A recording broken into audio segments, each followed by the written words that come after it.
So I'm here with Kevin. Kevin, thank you for making the time. Yeah. You've just come back from Northern Ireland, what, a month ago or 6 weeks ago, something like that? Yeah, just over a month. Okay. So eventually we'll want to hear a little bit more about your time there. Yeah. But maybe just in starting, give us a bit of background, where you grew up, what you studied, also your religious background. That'd be kind of helpful. Yeah, no, for sure. Mm-hmm. So I grew up in a town that's about 20 minutes outside of Ann Arbor called Saline, Michigan. Mm-hmm. Grew up there kind of with a sort of non-denominational Christian background, I'd say. Mm-hmm.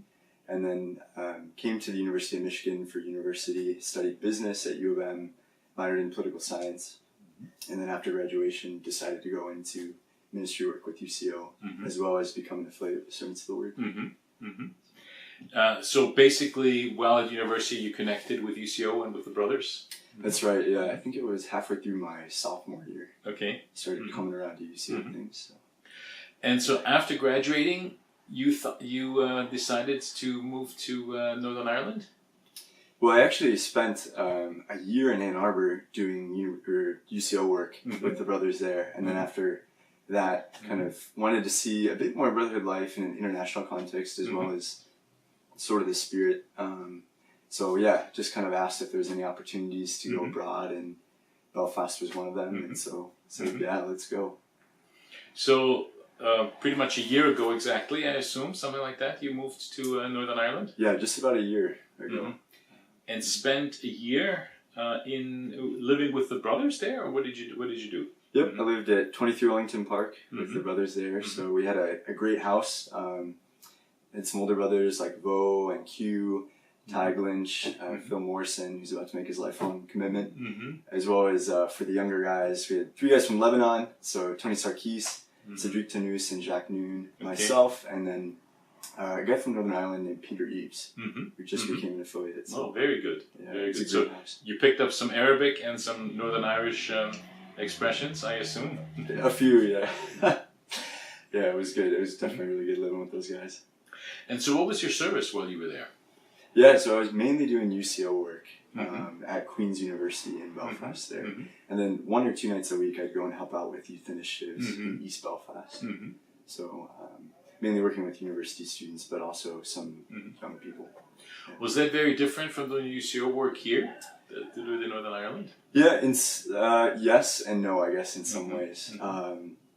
Definitely a different culture that I kind of had to adjust to as far as building relationships and how to win trust. And in some ways, doing university work in Ann Arbor is just very natural for me. Just because it was the university I went to, I already had a lot of relationships and you just know how things work. But going to Queen's, the university structure there is just a little bit different. So it took a little bit to kind of get my feet up. You mentioned different culture. Are there some exotic either experiences, places you went or food you ate, or just sort of how people approach life there that sort of stick in your mind? Yeah, definitely. I say a few different things. I mean, I'm always a big food person, so Northern Ireland, I definitely love the breakfast there. It's great. Famous for potato bread, soda bread, black pudding, big plates of food. So low carb, low calorie kind of breakfast. Yeah. I'm a bit of a runner though, so I think I guess it makes up for it. But no, I definitely enjoyed that. And then as far as just the people, I mean, I just really experienced everyone from Northern Ireland to be very just down to earth and very welcoming once you got to know people, which was great. But the culture is a bit different there as far as building relationships. They call it slagging. So it's kind of, I don't know, you show affection to your friends by kind of giving them a hard time or just kind of teasing them a bit. So that was a little bit different for me. It came difficult for you? Yeah, a bit of an adjustment, I think it's, I kind of realized early on that if you're an American that takes yourself too seriously, you're going to get jumped on. So it was good. It was good building relationships and friendships past years. And what would have been some of the biggest challenges just for the year, whether it's in service or life or being away from here? Yeah. I think for me, probably the biggest challenge was just kind of like the learning curve of being in a different culture and trying to do outreach work. Like I said, building trust, it kind of took me a little bit to learn how to do that well in a different culture. And, kind of getting used to this kind of slagging culture, I guess. But once I kind of got that figured out, it became much more natural. Even, I said that I served at YI, and that was just a very different experience from someone who'd grown up in Ann Arbor. And help our listeners a bit. What's YI, and how is it different? Yeah. So YI stands for Youth Initiatives, and it's basically a Christian youth organization, not-for-profit, in Northern Ireland that was started by two servants of the Word, Jamie Treadwell and Ed Conlon. And they work with young people aged 10 to 18, really just trying to put on sort of like a youth club sort of thing, different programs that keep kids out of trouble and also help to develop them in faith or lead them in relationship with the Lord. So I would help out with different programs 1 or 2 times each week. And the first month or so that I went there, I could barely understand what the young people were saying because accents were very thick and they were talking very quickly. So it took a little bit to figure that out, but no, it was a lot of fun. There was some good crack, as they'd say in Northern Ireland. So. And did you get to see anything else of Ireland or of Europe while you were there? Yeah, I definitely got to travel a bit around the UK for different retreats and things. So we went to London a few times, which was great. Also went to the Republic of Ireland, down to Dublin for the football tournament in May. So that was really cool. And then, just what I discovered was once you get across the pond, it's just so easy to kind of travel to different spots. So one of our Kairos weekend was in Belgium this past year, which was really cool to go there. And we were with 200 other UCO students from all over Europe. So that was great. It was a great weekend.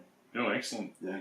And so, what were some of the learnings, if you sort of look back now and say, what have I learned from being away for a year and living in Northern Ireland? Yeah, it's funny. Since I've been back, I've been doing a bit more reflecting on that. And kind of realized halfway through the year, I had the chance actually to go to Lebanon for a week with Q and help put on a men's retreat, which was really great. But he gave a talk during that retreat that was kind of based off Richard Rohr. I don't know if you'd be familiar. But so Richard Rohr, I guess maybe for those who aren't familiar with him, he's a Franciscan friar who's based in Albuquerque, New Mexico, I think. But he does a lot of writing about kind of rites of initiation for young men. So he talks about basically the 5 realizations that every man needs to have in order to serve others. And those 5 are basically, life is hard. I'm not that important. My life isn't about me. I'm not in control. And someday I'm going to die. And so I've been kind of telling people, but when I think back on the past year, I can really see that I bumped into those 5 things in different ways. And maybe it sounds sort of harsh. I've told some friends and like, man, that sounds terrible. But for me, I didn't experience it as something that kind of beat me down. It actually, I feel like kind of liberated me and freed me to recognize like, you know what, my life is actually part of a much bigger narrative than I realized. And guess what? I'm not the main character. So really experiencing a lot of freedom and growing in what does it mean to be a servant. I would say was a huge takeaway from this past year. Sounds like a maturing experience in some ways. I mean, even these questions, as you say, they sound serious, but then in a certain way, life is serious. So understanding that. Definitely.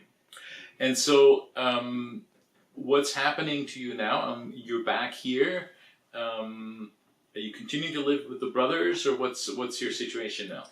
Yeah, so this past year I took some time to discern with Servants of the Word and actually ended up deciding not to continue on with Servants of the Word.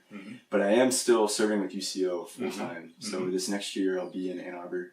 And I'm really excited. I'm going to be living with our men's household, leading that at John Street this next year. So it's an exciting kind of opportunity for mission. I'm really looking forward to it. Excellent. So in closing, tell us what are 3 things we can pray for you for this coming year?